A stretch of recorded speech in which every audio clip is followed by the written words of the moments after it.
Thanks for listening to Creative Control. While I have you here, please consider supporting Youth Empowerment and Support Services, otherwise known as YES. Based in Edmonton, Alberta, YES provides immediate and low-barrier overnight and day shelter, temporary supportive housing, and individualized wraparound supports for young people aged 15 to 24.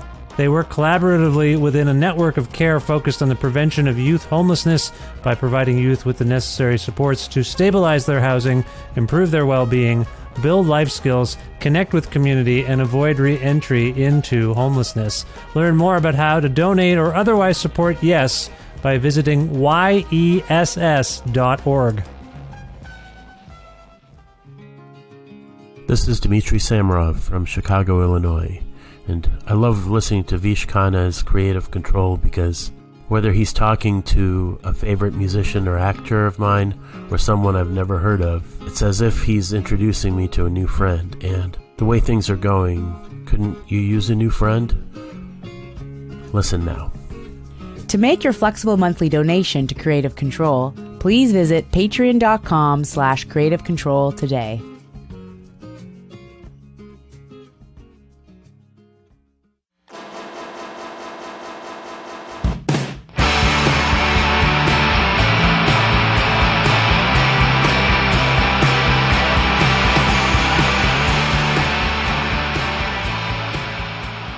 Iain Reid is a celebrated and distinctive author based in Kingston, Ontario. After the publication of 2 non-fiction works, Reid wrote his remarkable, suspenseful 2016 debut novel, I'm Thinking of Ending Things, which was adapted into an acclaimed film for Netflix by Oscar winner Charlie Kaufman. His follow-up work, 2018's Foe, is another chilling, genre-bending exploration of interpersonal dynamics, and it too has been adapted into a film starring Saoirse Ronan, which will be released in the near future. Reid's latest work of fiction is We Spread, a haunting meditation on aging, art, mortality, and perception, which was published by Scout Press on September 27th, 2022. Iain returns to this show for an extended conversation about We Spread and what inspired it, how we perceive senior citizens, and how they may perceive the world around them, how his work has been categorized and what he makes of genre signifiers, how his real life makes it into his fantastical novels, ageism and obsessions with staying young, the state of the Canadian book industry and the good fortune that he himself has enjoyed, the band Weird Nightmare, future plans, and much more. A part of the Entertainment One network with the support of listeners like you who follow and subscribe to this podcast and spread the word about it and make flexible monthly donations at patreon.com/creativecontrol, plus in-kind support from Pizza Trocadero, The Bookshelf, and Planet Bean Coffee respectively in Guelph, Ontario, and Granddad's Donuts in Hamilton, Ontario, and with a special appearance by a dog named Della, this is episode 719 of Creative Control, featuring the lovely and talented Iain Reid, with your host, me, Vish Khanna.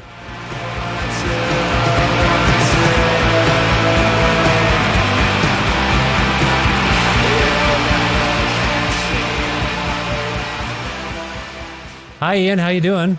I'm doing very well, Vish. Nice to see you. How are you doing? I'm well, thank you. It's nice to see you again. Thanks for being back on the show. I can't wait to talk about another brilliant, disturbing thing you made. I will say that, if you don't mind me saying so. First of all, though, where in the world are you today? I'm sitting in Kingston, Ontario, with my dog, and there was just a lawnmower near us, and that always kind of throws her for a loop. So I apologize on her behalf if you hear her in the background, but she will settle. It's a nice day here, I think. So both of us are happy to be outside. I think this time of year, there's always an urgency to work and read and spend as much time outside as possible. So that's why today I'm talking to you outside, because I know in a matter of weeks that probably will be unlikely. So it's nice to be here. It's a beautiful sunny day, and it's just good to be back chatting with you. Well, I appreciate all of that context. For those listening around the world, that was a very Canadian answer. We are very seasonally dependent. And as we're speaking, it's the fall, or it's the beginning of fall. I can't even believe it. It feels like summer still. So no, yes. And don't mind the dog. Is the dog upset at the lawnmower because of the noise or some sort of territorial thing because they think the grass is there, the lawn is their own thing? It's a little bit of both. I think she's territorial, but also the louder the intruder, the more vehement she becomes. So even if she notices a squirrel, say, in a neighboring field, she may react to that. But because the lawnmower draws so much attention to itself, she is going to react to that no matter what. So it's a little bit of both. It's a little bit of the sound, a little bit of territorial. She always eventually calms down again. So yeah, right now, a little bit of quiet. So we'll see if that lasts. We'll see what happens. It'll depend on how bad my questions are. I think that might... She'll be the arbiter. Yeah. I think so. She'll be like, no, I don't know. This is a dumb one. No, anyway, that's great. That's what every bark means. I wrap it up. Let's next thing. She's my publicist, basically. Yeah. She's the producer. She's the producer, your dog's exactly. Like a podcast producer. Yeah.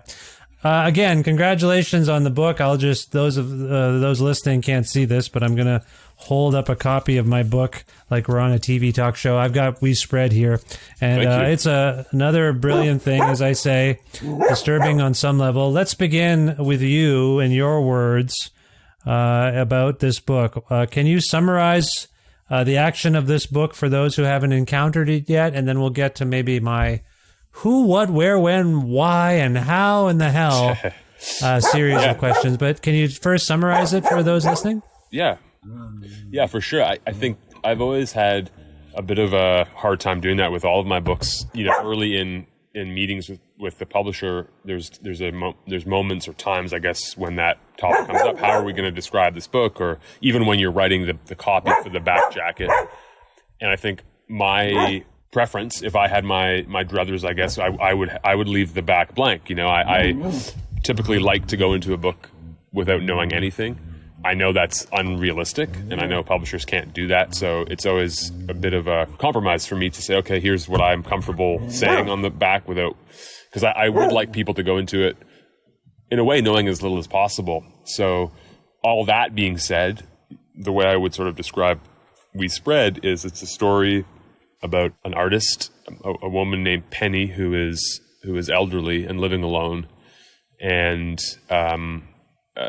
an event at her apartment where she has lived for many, many years causes her to have to move into a long-term care facility.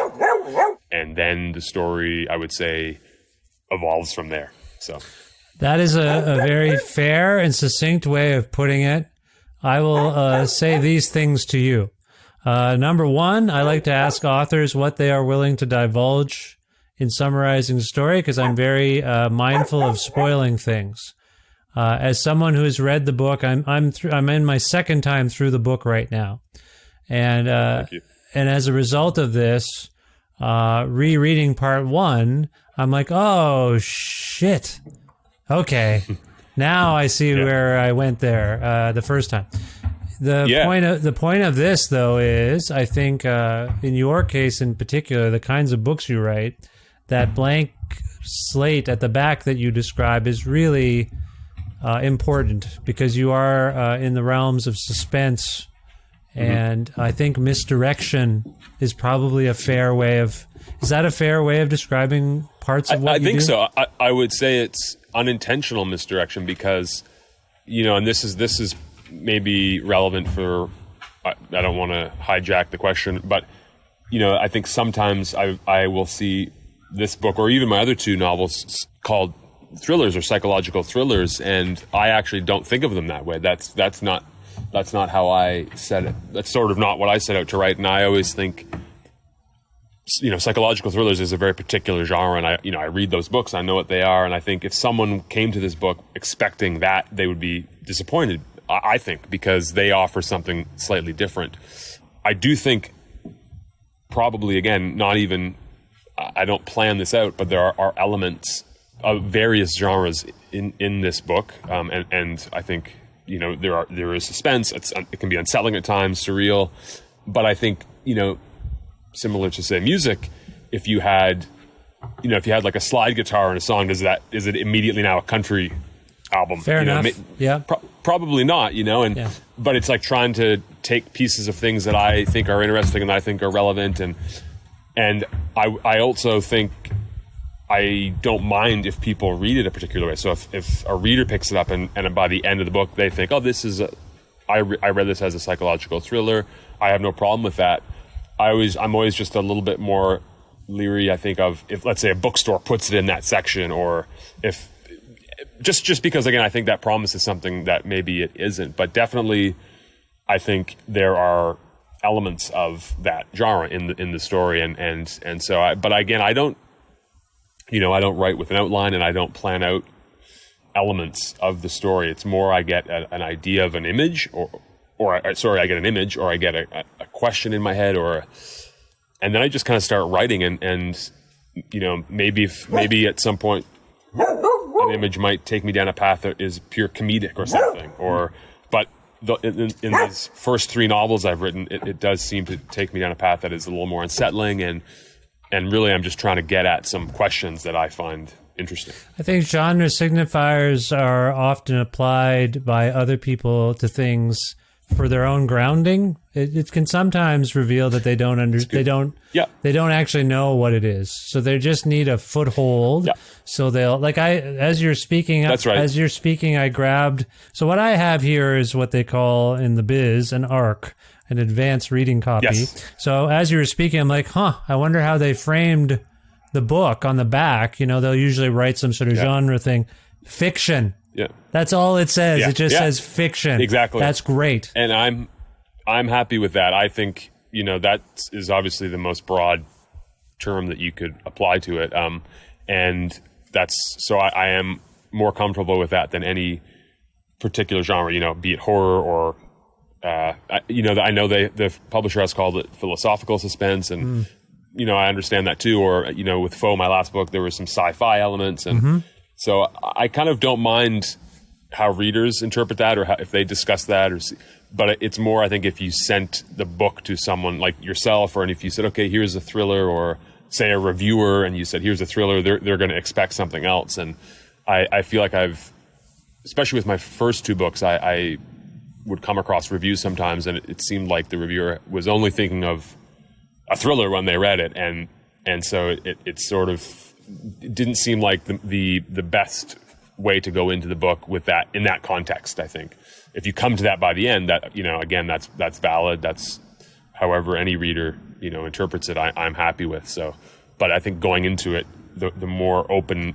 the more broad, the better. Basically, so if just fiction, and it's definitely fiction, then I'm happy with that. No, I can appreciate that. So, as someone who's read your previous works, I get the book in the mail. I'm like, here we go. Because I've read your other books, so you have become, I appreciate what you're saying. You don't have an outline. I want to ask you in a moment about whether or not you have characters in mind when you have that image you describe, that idea, that glimmer of a thing, but you don't outline it. I want to talk about the character development in just a moment. Because wait a minute, was it you, Iain, that you don't really edit? You just sort of go and you don't really second guess yourself? Was that you and I that had that talk?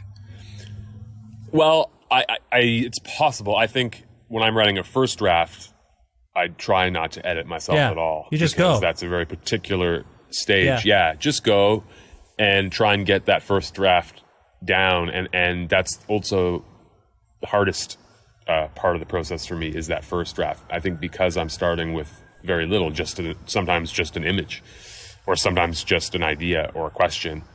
And it has to be enough, obviously, that intrigues me or excites me.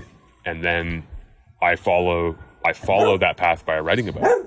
And sometimes that'll peter out and it will lead nowhere, and I put that aside. And other times, like in the case of We Spread, it builds momentum and carries on.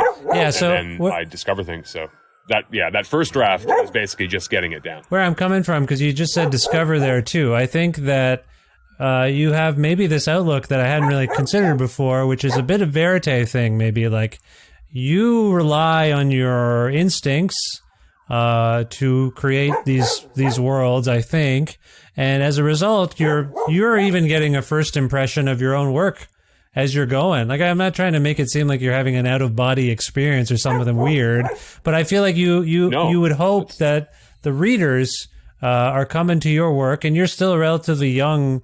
You're very successful as far as I can tell. Like, your work has resonated, but you're still kind of a name that's still getting out there. I think that's probably fair to say. Yeah. So you have the good fortune. Absolutely. You have the good fortune of a lot of people coming to you and your work with nothing, almost no context. It's because, which I love. That's great, and it seems to me that that's something you really count on, is people using, not knowing, developing first impressions as they go.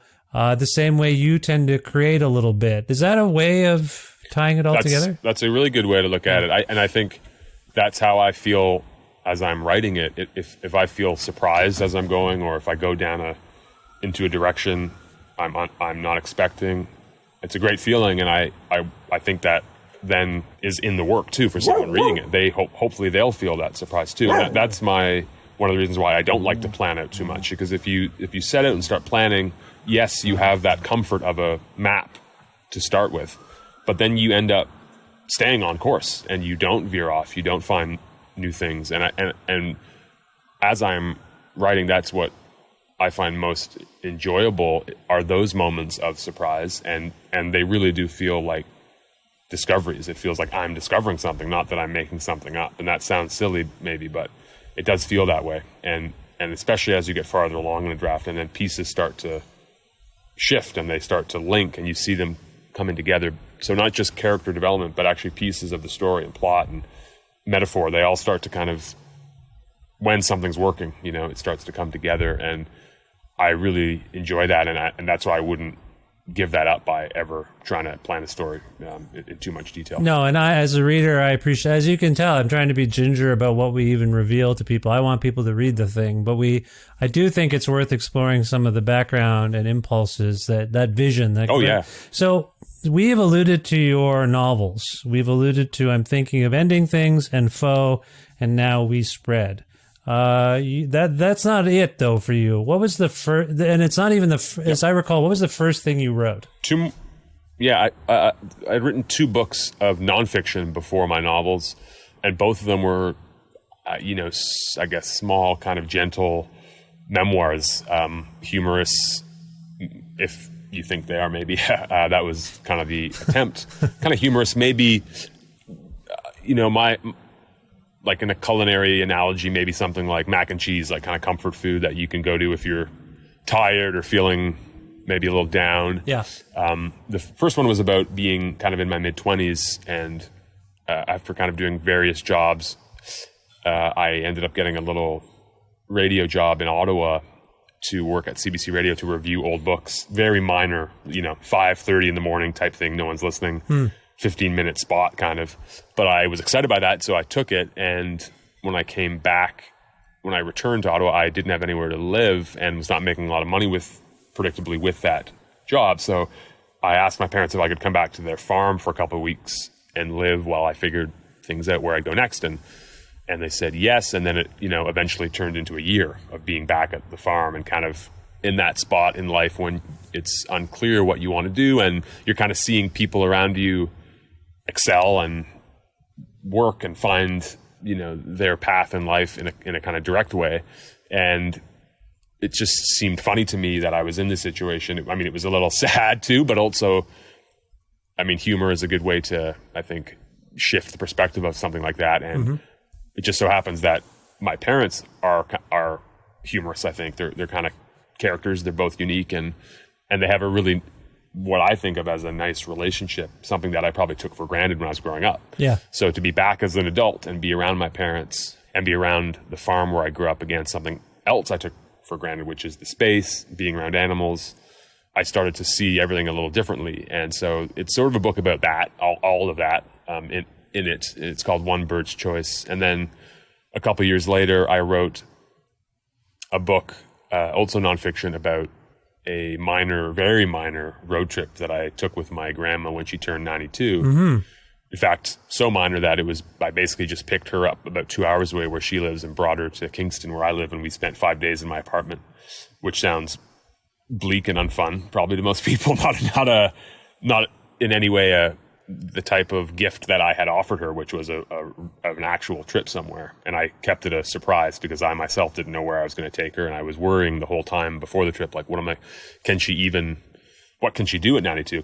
Should I take her? And that's why after humming and hawing, I decided I would just bring her here. And it turned out to be a great thing because we had just time together, and we talked the whole time and had meals and took walks. And so it was an amazing trip, unexpected. And because we had all that time, we talked, and I ended up hearing so many stories from my grandma, and I could observe her at that age, and I admired her so much that I decided I wanted to write about that and write about her, really. And so I wrote that book, and it's called The Truth About Luck. And yeah, it came out a few years after that. So I felt like I had written a couple books of nonfiction, and part of the reason for that was, for me, fiction is harder to write. I find it more difficult because you don't have, with a nonfiction book, it's just reactive. Something happens that's real, and then you just react to it. Like if I was writing about this, the water mug I have and talking to you, and I'm not making that up, so I can just describe it in a way that feels important for the story. Whereas if I was making this up, I'd have to make all these micro decisions to get to this point. Yeah. So it felt to me like I loved fiction. I liked reading fiction more, but I didn't think I was ready or able to try writing a whole book. I'd written short stories and stuff, but so it took those two books to kind of make me feel confident enough to even try writing a novel. And it was around that time that the idea for I'm Thinking of Ending Things came to mind, and I just kind of went for it and started, even though that was a very different kind of book than the first two. I just sort of started writing it and really enjoyed the process of writing fiction. But that experience you had, the rural experience, if you will, farm life, that did end up being reflected in both of your first two novels, as I recall. Just the sense of isolation and what it's like to actually just. Sorry, your parents were working farmers. Is that correct? Yes and no. I mean, it was more of a hobby farm, right? But we did have, sheep and ducks and chickens and dogs and cats and bees and gardens, and so it sort of was a mix between the two. It kind of definitely was the lifestyle of living on a farm, but my dad worked as well off the farm too, so it was a little bit of both. And what did your grandmother do vocationally? She was a nurse, and she had signed up to be in the army for the Second World War. So she actually was overseas with the troops during the Second World War. So not something she talked and she was an operating room nurse. So she saw some horrific things, and didn't talk a whole lot about it, to me at least, when I was young, and I can understand why. But I was curious about that, and so that's something we talked a lot about on our trip together. She still remembered a lot, and I was fascinated by it and her outlook, how that would change her and how that would change her adult life coming back from being part of something like that. And so we definitely touched, a lot on that, and then just on a lot of other things. As I say, she was someone who I always really admired, the way she existed and the way she connected to people, even when she was well into her 90s. She was always interested in other people. She lived that way, I think, being curious and interested, and it's such a good example to not get too wound up in your own issues, but to still be interested to meet other people and learn about them. And she was always like that. So I wanted to include that and ask her questions about that, and it was nice because we had this time, and that's something I've kind of encouraged people to do now after having done it myself, is to if you're going to go on a trip with someone, sometimes it's nice to not over plan it and not have the whole schedule laid out, or the days allotted to something, because if you can have a meal that lasts 3 or 4 hours, it's kind of nice because you end up talking about things, and kind of like what we were saying about writing, you go places you're not expecting, and you touch on things maybe you're not anticipating, and that's when you can really learn about things. So, well, one of the reasons I was asking about some of this for background is I'm getting to that age where my parents are getting older, and we're now apart. I live in Alberta, they live in Ontario, and I worry about them a little bit, and whatnot. And your story, We Spread, has a lot to do with elder care on the one hand, Yep. and how seniors are regarded. It's interesting hearing about your grandmother's background in medicine and the kind of physicality she encountered. The extent to which she encountered sort of the limits of what the human body can withstand. Yes. And what can happen. Just because there's a character in this new book that is very much interested, it seems anyway, in science and medicine and what's going on. And again, I'm trying to be mindful of not spoiling anything. No, that's okay. I mean, let's start with the elder care part, because I think that is kind of, to me anyway, when I read it, I thought about my parents, and I thought to myself, oh, I wonder if Iain's starting to think about what it's going to be like if and when his parents have to enter facilities like this. Because in Canada in particular, one of the major stories in the first year of the 2020 pandemic about COVID-19 was really a focus on these long-term care facilities and homes for seniors, and how poorly they were actually managed, and I suppose that's on a government level, like just how poorly they were subsidized, how poorly. I'm not trying to denigrate the people who work there, but no, I think you're right. Yeah, the people who work there are amazing. Like that, from my experience, amazing. Yeah, completely underpaid and undervalued.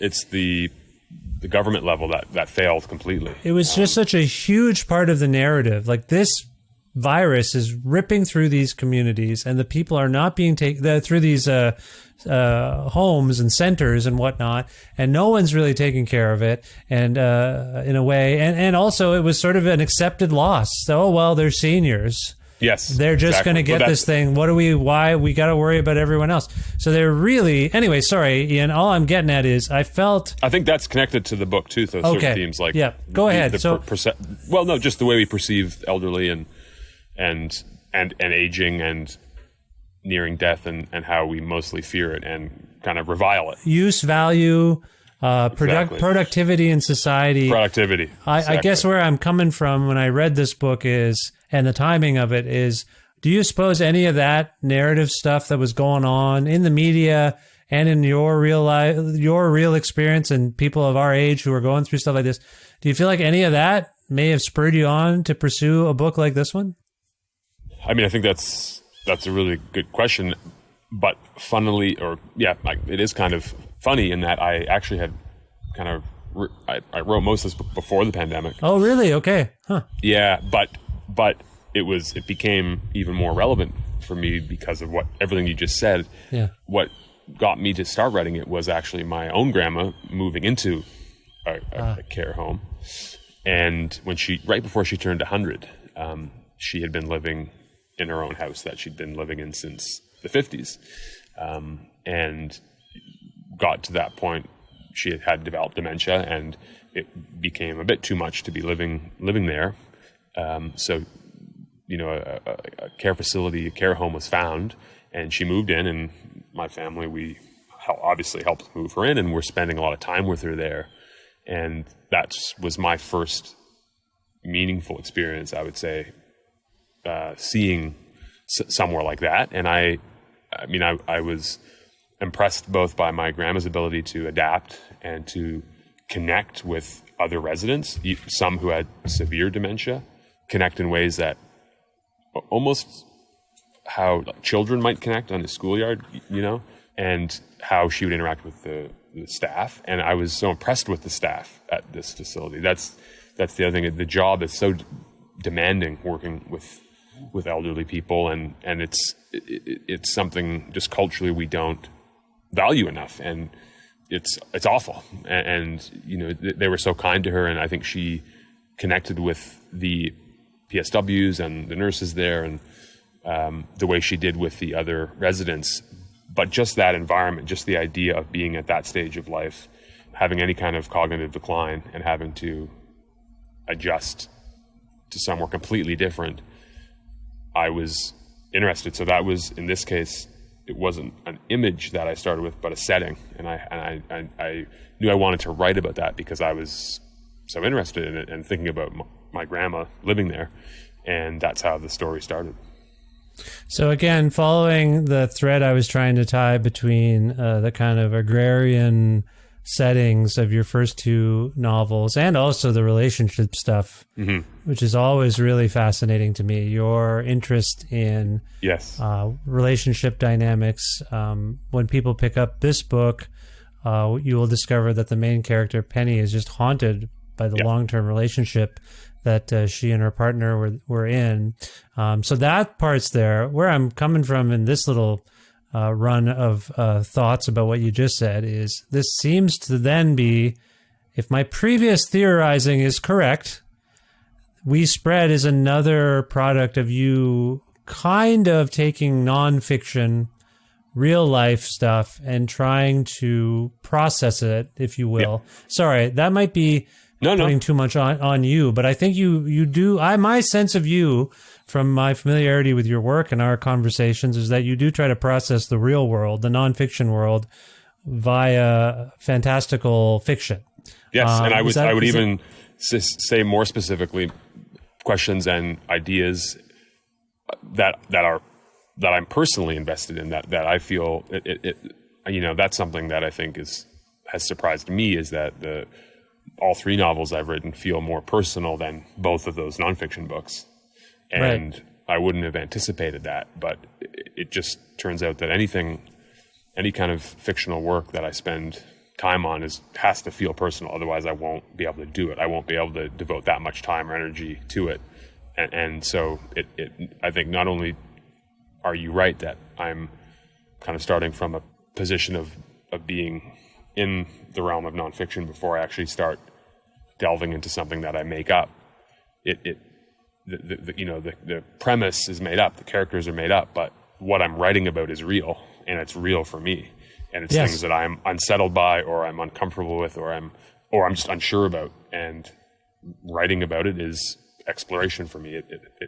I'm never trying to provide answers for myself necessarily or anybody else, but I'm trying to have a discussion. That's what it feels like.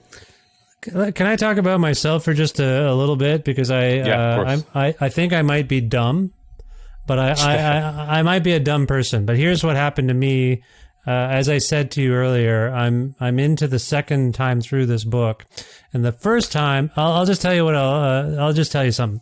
First time I'm reading the book, I think of Penny, the narrator ostensibly and protagonist of this book, as a reliable narrator. And I'm reading and reading and reading, and as I'm reading, Penny is asking lots of questions in the prose of the book. Did I say that? When did I do that? Where's that thing I put? And then but the whole time, what Penny's kind of getting at when I first read the book is something nefarious is happening to Penny in this home she's in, and people look different, and what's going on? They won't let us outside. Second time through the book, though, as I reread part one and thought about what she was alluding to, rather reading what she said, and then knowing what she would be, how she was going to, my second time through, I'm reading the part one, and I'm like, wait a minute, she's saying a bunch of stuff that I know that she alludes to later in the book because I read it the first time. Then I'm like, wait a minute, I don't know if Penny's a reliable narrator. Does Penny have dementia? Right. What's going on with Penny? Because she is now going through her mind, and her memories are coming to her in a discordant way, and she's saying things that she doesn't even know why she's saying them. Sorry if I'm blathering on here, Iain. No, at all. In fact, I will just go ahead. Say one thing because it is just, I mean, the idea that someone would reread We Spread is, I really appreciate that, because that's one of the reasons I try and make it as short as possible. I don't think about that again in the first draft, but as I get closer to revising a final draft, I end up removing chunks that I might like or that I might think are okay. But I do want people to be aware of the ideas, and the possibility that they might be enticed to read it again, reread it. I think it's a totally different experience on that second read, and I myself love to do that with books, and so that's why I hope some people might, like yourself, might do that, and I'm never sure why we don't do that more with books. Like we do that with everything else. We listen to music over and over that we love. We watch movies over and over that we love. But there's an idea with books that, okay, I've read it, I'm done with it now.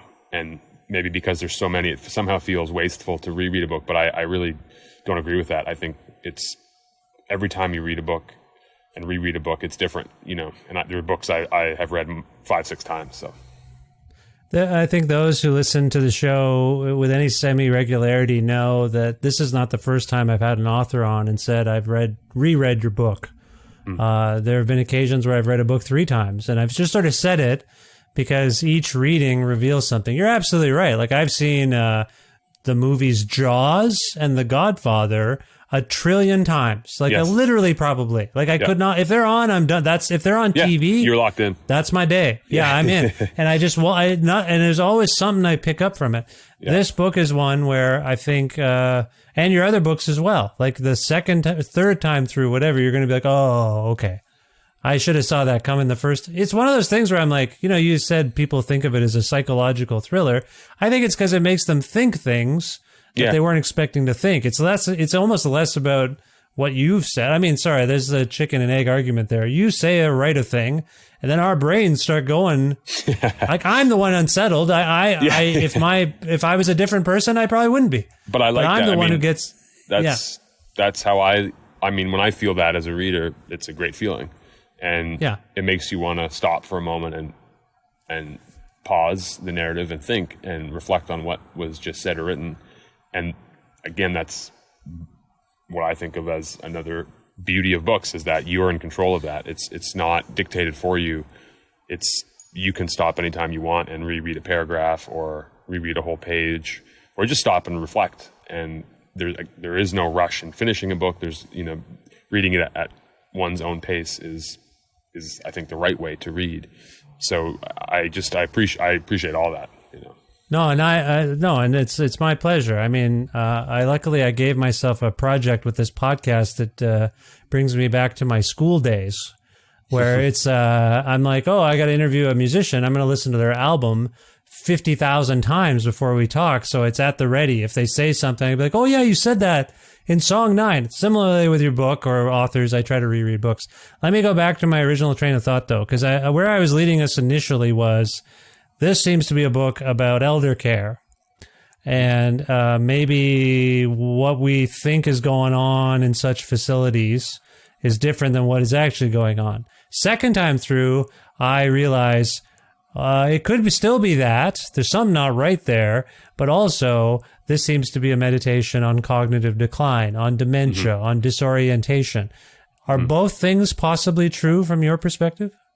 I think from my perspective, I would say it's closer to the second, reading, that the context, the setting is of an elder care home.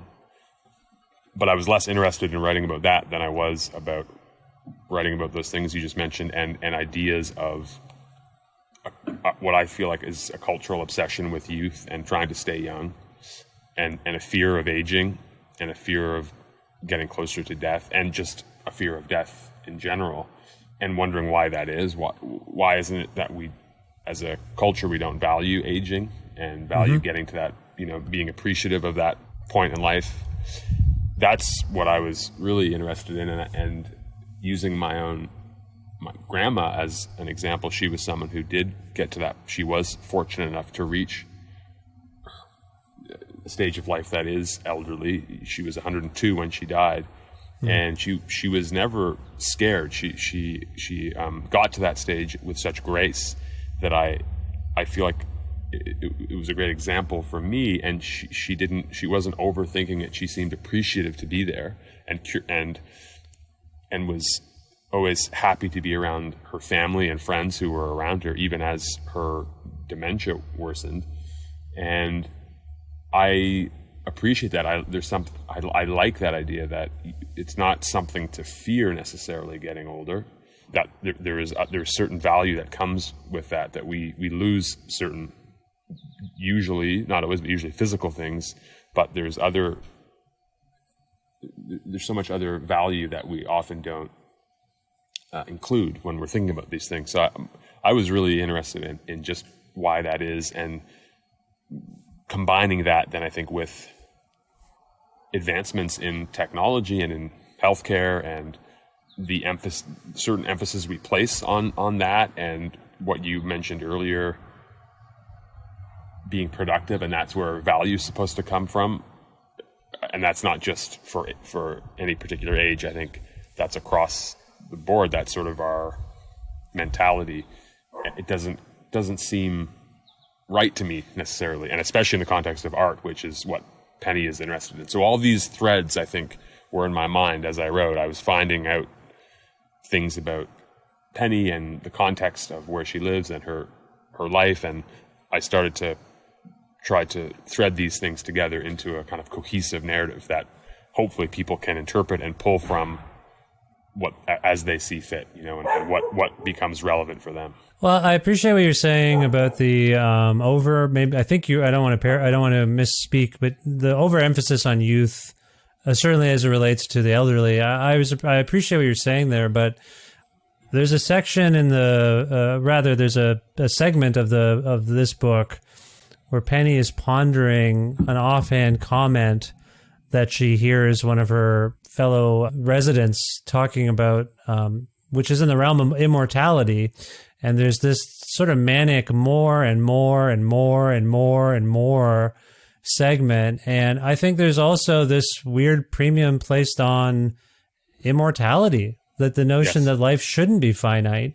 And I think Penny's philosophy is like, yeah, we're not just worker bees. We're not just like, maybe these lives should end, maybe this isn't just, why would we all want to do this forever, and that's a hard thought to have. But also if you're scared, like you mentioned, your grandmother wasn't scared.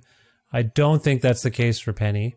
I also will slightly tangentially say, as much as I have come to this conclusion, like, wait a minute, my narrator isn't reliable in my second time through reading this book, you did make the setting really creepy. You did. Ian, you took the time to make everything around Penny seem, again, now I'm like, is it creepy or is it just Penny's perception of it being creepy? But there's a lot of stuff that goes on that is really weird. And if you trust Penny, because that's what happens when people go into cognitive decline, you stop thinking of them as having agency and coherent thoughts. So you're like, oh, you thought you saw something. You thought we did something. Yeah, you didn't really do it. And then you discount everything they say.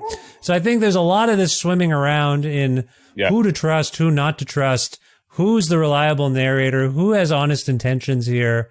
I'll tell you, I'm Team Penny, but I also can see how this topsy-turvy landscape you've created isn't solid from anyone's perspective, like from any character's vantage point. It's not, and I think that is for a number of reasons. One, it kind of reflects Penny's own interest in art and the type of art that she likes to make, which is, she's a surrealist, and so that also has a part in the story, I think, and kind of bleeds into the narrative, her own interest. And I think what you said about her view of getting older and being that we're kind of, our value is in how productive we are, and also trying to extend life unnaturally, maybe, that she comes to understand that in a different way by the end of the book. Yeah. In a way that I myself align with too as I was writing it. And I think she does see how the idea of life and death being very similar, and that you kind of need the fact that death is this inherent piece of life for everybody actually gives it meaning. And if you somehow took that away, some people might think, oh, that isn't that great, but it in fact would seem to me to be literal hell. And I think Penny comes to a similar conclusion, I think, in the story. Yeah, I want to leave, like I said, I wanted to make sure we tiptoed around this a little bit. I don't want to give too much away. Yeah. I just want to leave the book behind in a sense and say, congratulations again, and thank you again for putting these thoughts down. I will say before we completely leave it behind, on a structural level, in terms of your practice, again, I didn't revisit Foe and I'm thinking of ending things again. I think the last time we spoke, I told you I read Foe, and then I had to reread. I'm thinking of ending things. I think that's what happened, because I was like, wait a minute, these are I found connections between them. Do you stylistically feel like this seems sparse to me, particularly sparse, and particularly it's affecting because it's so sparse. I think it's very direct. Does it feel like a departure for you, or an experiment, or something you've done differently? I think a little bit of both. It always, probably for me, feels slightly different than someone else. I think stylistically, there are things that I tried to do differently just for my own interest. And I never want to feel like I'm totally developing one kind of aesthetic or going down a path I've been before. But I think, of course, saying that, there are things that are similar to the other books stylistically. And I think, it's almost like just having a voice that's yours and without it being intentional. And so I do see that too. And I think a main thing being that I probably am a sort of minimalist in my writing. And I think partially that's because I'm writing about ideas and I want people to think about those ideas, and maybe if I can do some work for them by removing some excess, that it makes that part of it easier. Because I could have written all three of these books, and each could have been probably 200 or 300 or 400 pages longer. I had, if I had gone that route, but that's asking then way too much, I think, of a reader to kind of go along that far and try and retain everything and put pieces together. And so to me, that's why near the end of a book, I will always spend time reducing almost the way you would like a sauce on a stove. And because I want it to be almost like a spoonful, you can have the Thanksgiving meal. It's an amazing experience. I love that. But having just a beautiful sauce on one spoonful of it is also equally pleasing at times. And I think those, there's the reading experience. That's like The Big Dinner, which is a 500-page novel. And I like those, but there's something, again, I think if you're going to invite people to come back, you wouldn't sit down and have a second Thanksgiving dinner right away, but you would come back for another spoonful of that delicious sauce maybe. Yeah. And so I think that's part of the reason why these books are quite short and hopefully readable, and hopefully feel kind of urgent as you're reading them, that you do want to keep reading, because I also think the fewer sittings, the better. If you're reading a book and you're putting it down and you're reading it for 10 minutes at night before bed for a month or something, it's kind of hard to form an opinion on it. But if you get some time and you can sit down in 3 or 4 hours and plow through a novel, it's a nice feeling, and you just end up retaining so much more of the story and the ideas.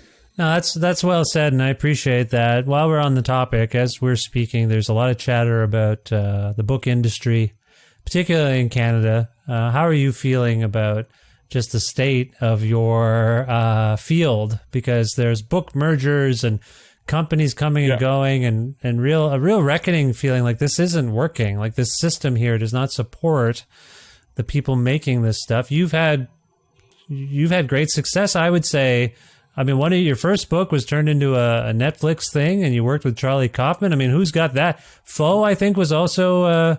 Foe is, the movie for Foe is finished shooting and is being edited right now and will come out sometime in 2023. That's really unusual for someone to not only have their book picked up, but to actually be made into things. You've had your first 2 novels were optioned, and they did stuff. All I'm getting at for people listening is, Iain, from my perspective, doing quite well. But there are people in your your contemporaries who are struggling. And like I say, and I don't know what you want to say about it, but we're talking about stuff. What do you think? Is Canlit okay?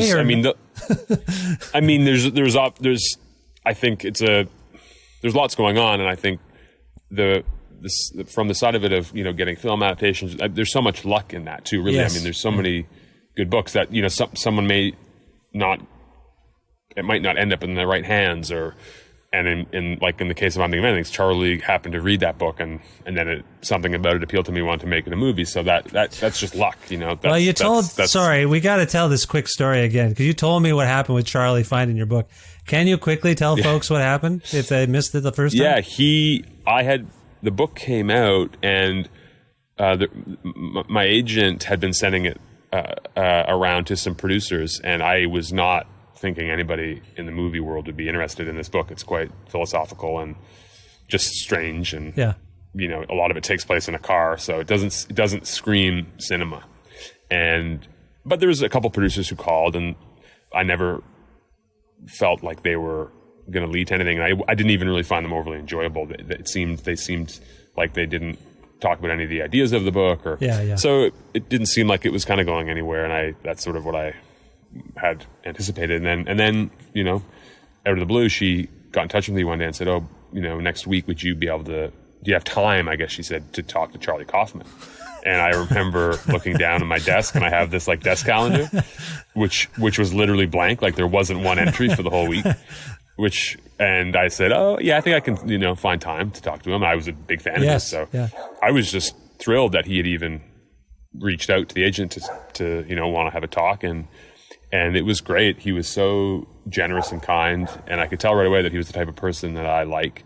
And we talked for about 10 minutes about the book, and then for about 50 minutes we talked about a variety of different things, including music and movies, and it just kind of, you know, progressed from there. And at some point I had asked him, you know, did the agent send it to you? And he said, no, you know, it was like Amazon recommended it to him based on his previous purchases, or some algorithm had, you know, and thankfully he bought it and read it. And so it really, I mean, that's, you know, I'm not exaggerating when I say so much of that part of it is luck. And, you know, it's like books winning awards, or, you know, comes down to a panel of 3 people and they make a decision. And so, you know, other books that are amazing that I read, that I love, they don't seem to get attention, and you wonder why. And I do know that I think the Globe and Mail is reintroducing their book section, I've heard. Oh, good. This fall. So that's very exciting. There, you know, even 10 years ago, there were several national book sections in newspapers that seem to be thriving. And I used to review books for the Globe and Mail, and then it stopped. Yeah. Mm-hmm. Exactly. And so that would be good. And I just think one good thing that I think is happening, it seems to me, is that we're hearing from more voices in Canadian literature, and there's an emphasis placed on that from, I think, publishers. And I mean, that's clearly a good thing, that, you know, the work itself is going to be better if you're hearing from a variety of different people and a variety of different experiences. And so that's something I think that seems to me to be overdue and a good thing. And you know, I think as far as from the, you know, the business side of it, I don't know enough about it even. Like I do feel like I'm kind of outside of that world, and maybe that's ignorance, but I've so much I try to just kind of think about is the work, you know, that I'm working on, and I hope people read it, and I hope they like books that are kind of different and that they can maybe discuss, and I try and do things that are a little different, and maybe that won't beat everyone's taste, but it does feel fortunate, lucky that there's a publisher kind of willing to put it out in the world and promote it. And so I'm grateful for that. But definitely you just kind of feel from book to book. I think it's similar to music. You know, you just never know how people are going to respond, and you're appreciative of any kind of attention and response, and then, you know, you kind of move on to the next thing. So yeah, that's fair. And I didn't mean to put you on the spot with it. I just wanted your perspective. No. Some of our mutual colleagues have been a bit more like, finally some changes need to happen, and people are finally talking about them. So that's which good. I think that's really good. Yeah. So we're talking about We Spread, which will be out as people hear this. It's due out at the end of September 27th, 2022. What's next for you? And do you have plans? Have you started working on a new work or anything like that? Well, yeah. I mean, I have a few things on that I'm working on that are pretty early. The faux film adaptation that I co-wrote the screenplay of will be coming out in 2023. So I'm excited for people to see that. Still no firm release date set. We Spread is actually in development now for film, Wow. and I'm co-writing the screenplay with a director named Minhal Bag, and she's brilliant, and it's been fun working with her on that. So that, hopefully there'll be some news on that front in the coming months. And then just a couple other little projects I have that I'm starting up, and those, as I said earlier in the chat, sometimes those go places and sometimes they don't, depending on kind of narrative momentum. So yeah, I'm just kind of plugging away, working away. I enjoy working, and it's been fun to do things in the film world a little bit, because that I've always liked. I've been a fan of cinema, but never thought I would work in it. So I feel I wasn't trained in that world or anything. So it's fun to get some opportunities to just try stuff, and so yeah, the next few years, hopefully I'll be doing kind of a variety of different things, and just, it's we'll see what happens. But I appreciate chatting with you again, because I'm a fan of your podcast. I listen to it all the time. Oh, thanks. And I really appreciate how you talk to people and, veer in and out of the work, and just the way people themselves are thinking, and the culture at large a little bit. And also how you talk to a lot of musicians, but also writers, and there aren't many places who are doing that. So, I mean, you talked to one of my dear friends, Alex, Weird Nightmare, earlier this year, and I loved listening to that episode. And so, yeah, I appreciate what you do. So thanks, Iain. That's why it's nice to talk to you. No, I really appreciate it. Before we wrap up, though, is it too early to talk a little bit about the cast and crew for Foe? I know some of that information is sort of out, but is it too early? No, that's all. I mean, so I co-wrote that with Garth Davis, who's an Australian filmmaker, and he directed a movie called Lion about 5-6 years ago. So he co-wrote it with me, and he's directing it. And then the cast, Saoirse Ronan is playing Henrietta. Oh, nice. And Paul Mescal from Normal People is playing Junior. And then Terrence is played by Aaron Pierre. He was in the Underground Railroad, I think, last year. And all of them were, I'm biased, obviously, but I'm so impressed with their performance. I never realized kind of what went into acting until I would see actors work. And you were on set? Were you on set for chunks of time? Yeah, and I was on set for a bit during I'm Thinking of Ending Things too, which was really my first time. Yeah. And it's amazing to see an actor come onto set as themselves, and interacting with the crew, and then all of a sudden they snap into it, and now they're a character, and it's them. Like you see this transformation, and then they cut, and they do it over and over and over, and it's just something you have to kind of be there to appreciate. Right. So the acting in Foe is something I'm really excited for people to see, and just that they're all good people. I think that's something I've always feel, again, grateful about. But you hear stories of people ending up maybe working in that world, or the film world, but everybody, both that I'm Thinking of Anything's and Foe, and so far in We Spread, they're just really nice people, kind, have been good to me, and that's almost more worthy, I think, of feeling happy about than the work itself. So I hope to continue that too. Well, I just want to say I'm very happy for you, and just given how long we've been sort of interacting, I'm proud of you. It's very exciting, your success. So I just appreciate it, and I appreciate your giving me any time. I do. I really do. This book is out via Scout Press. It's called We Spread. It's out September 27th. Iain, if people want to learn more about you or follow your exploits, if you will, where would you like to send them? I do have a Twitter account, which is just Reid, my last name, _Iain. And Iain is with 2 I's, IAIN. So that's probably a good spot to go. I don't know if this is, I'm going to maybe throw you for a loop. One request, if I could have, to somehow, I don't know if this is possible, but when we end this chat, which has been really enjoyable, I would love it if you could play a little Weird Nightmare to go out with, because that's my guy. And I think that's one of my favorite records of the year, and I hope people are listening to it and enjoying it. And so if there's any way we could throw a little bit of that on at the end, I would certainly appreciate that.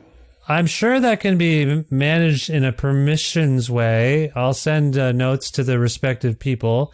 Do you have an actual song pick? Let me put you on the spot. I would say Searching for You, just because that's the one that I think that was the first single, and I know a lot of people that I've recommended the album to have mentioned that track. So let's say that one if it's possible, and if it's not, I understand. Either way, I got a little plug-in. So I'd love for people to hear it. I'm gonna throw to it right now, and if you don't hear it, it means something went haywire, everyone. But we think what's going to happen right now is you're going to hear from a great record that came out this past year by Weird Nightmare. This is Searching for You, as requested on the record by Iain Reid, one of Weird Nightmare's friends and mine. We're mutual friends. So yeah, let's go out on that. And I think at least an appropriate band name for some of what goes on in We Spread. Let's segue it that way. I was going to say, it's I think just an appropriate thought for people who might consider picking up We Spread. Absolutely. I think it fits. So okay. Searching for You by Weird Nightmare. Iain, this was really a pleasure for me. I hope you enjoyed it, and best luck with everything, and I hope we talk soon. Thank you very much. I always enjoy it, and I would hope to maybe see you actually in person sometime before long too. So thank you again, and thanks everybody who picks up the book.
Hey, we did it. We got some Weird Nightmare on the show. Thanks to Alex Sedkins and the fine people at Sub Pop Records for saying that was okay. That was Searching for You from the self-titled Weird Nightmare album, as chosen by my very special guest, Iain Reid. Iain, thank you so much for returning to the show and all your kind words and for all your great work. It's unbelievable. And in this case, for those of you listening, Iain is on the 719th episode of Creative Control, which is part of the Entertainment One podcast network and is available just about wherever you get your podcasts. If you can't find the show or an episode that you're looking for, or if you want to learn more about me, sign up for my monthly newsletter, please visit vishkhanna.com. You can like Creative Control on Facebook and follow the show on Twitter at vishcreative, or you can follow me directly on Twitter and on Instagram at vishkhanna. Also, please visit patreon.com/creative control to make a flexible monthly donation to keep this podcast going. That is the primary source of revenue. $6 or more a month grants you access to exclusive archival content, bonus content from these fresh interviews when I have time to go overtime with the guests. Also, you get the episodes just a little bit earlier than everyone else if I can get it done in time.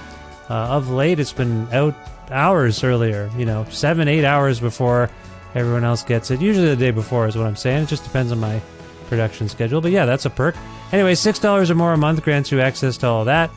And you can change that amount anytime you want. You can lower it. You can raise it. You can go as high as you want, as low as you want, really. So anything you can do to help the show is appreciated. And if you're interested in receiving a Creative Control t-shirt, just message me on Patreon once you've made your contribution, and I will get you a t-shirt just as soon as I possibly can. We'll exchange messages. It'll be fun. Patreon.com/Creative Control.